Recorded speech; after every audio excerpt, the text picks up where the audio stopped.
पति पत्नी का झगड़ा, दिल छूने वाली कहानी। संयुक्त परिवार के एक पति पत्नी में काफ़ी बड़ा झगड़ा हुआ। यह झगड़ा उन छोटे मोटे झगड़ों से ज़्यादा गंभीर तो था जो हर दिन पति पत्नी में सामान्यतः होता है, क्योंकि इस झगड़े में एक दूसरे की आलोचना करते करते बात इतनी बिगड़ गई थी कि पति पत्नी एक दूसरे से अब तलाक मांगने तक की बातें करने लगे थे। संयुक्त परिवार के बाकी लोग बहुत परेशान हो गए और वह सब किसी तरह इन दोनों को समझाकर इस झगड़े का अंत करना चाहते थे। जब सभी के प्रयास काम नहीं आए तो वे लोग पति पत्नी के इस जोड़े को घर के सबसे बुजुर्ग सदस्य यानी दादाजी के पास लेकर गए। जब दोनों पति पत्नी दादाजी के कमरे में प्रवेश किए तो दादाजी ने उन दोनों को बैठने के लिए कहा और पूछा कि बताओ तुम्हारी समस्या क्या है। दोनों पति पत्नी एक साथ बोल पड़े और एक दूसरे पर आलोचनाओं की झड़ी लगा दी। जितनी कमियां पत्नी अपने पत्नी में गिना रही थी उससे ज़्यादा कमियां पति भी अपनी पत्नी में गिरा रहा था और कई मिनटों तक यह सिलसिला चलता रहा। दादाजी ने भी इन दोनों को नहीं रोका और इनको अपना गुस्सा एक दूसरे पर उतारने दिया।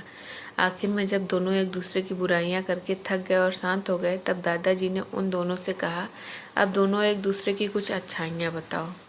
जब अच्छाइयाँ बताने का समय आया तब दोनों ही पति और पत्नी एकदम से चुप हो गए।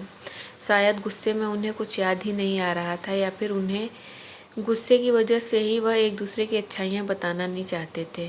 दादाजी ने यह बात महसूस की। थोड़ी देर तक जब कोई भी नहीं बोला तब दादाजी ने कहा, अच्छा ठीक है, ये लो पेपर और पेन और एक दूसरे की अच्छाइयाँ इसमें लिखो। पति पत्नी दोनों ने ही पेपर और पेन लिया और एक दूसरे से काफ़ी दूर जाकर बैठ गए।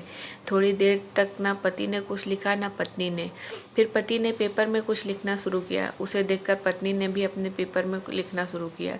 ऐसा लग रहा था जैसे दोनों एक दूसरे से कंपटीशन कर रहे हों।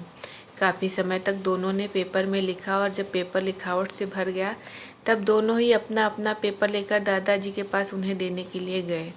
दादाजी ने उन दोनों के ही पेपर लेने से मना कर दिया और कहा कि अपने अपने पेपर एक दूसरे को दे दो और अब एक दूसरे के पेपर पढ़ो। पति ने पत्नी को और पत्नी ने पति को अपना पेपर दे दिया। वे एक दूसरे के पेपर पढ़ने लगे। थोड़ी देर बाद पति और पत्नी दोनों के ही आंखों में आंसू थे। पेपर में अपने बारे में लिखी अच्छाइयाँ पढ़कर पत्नी तो फूट फूट कर रोने लगी। पत्नी को रोता देख पति उसे चुप कराने के लिए दौड़ पड़ा और माफ़ी मांगते हुए उसे मनाने लगा। पत्नी ने भी पति से माफ़ी मांगी और माहौल ऐसा हो गया जैसे कभी कोई झगड़ा हुआ ही नहीं था। दोस्तों, कमियां और खूबियां जगत के हर इंसान में होती है। अब हमारे ऊपर होता है कि हम कमियां देखकर अपने जीवन को नर्क बना लें या खूबियां देखकर अपने जीवन को स्वर्ग बना दें। दोस्तों, ये छोटी सी कहानी आपको कैसी लगी? अगर अच्छी लगी तो प्लीज़ मेरे चैनल को सब्सक्राइब कीजिए और मेरे वीडियो को लाइक कीजिए।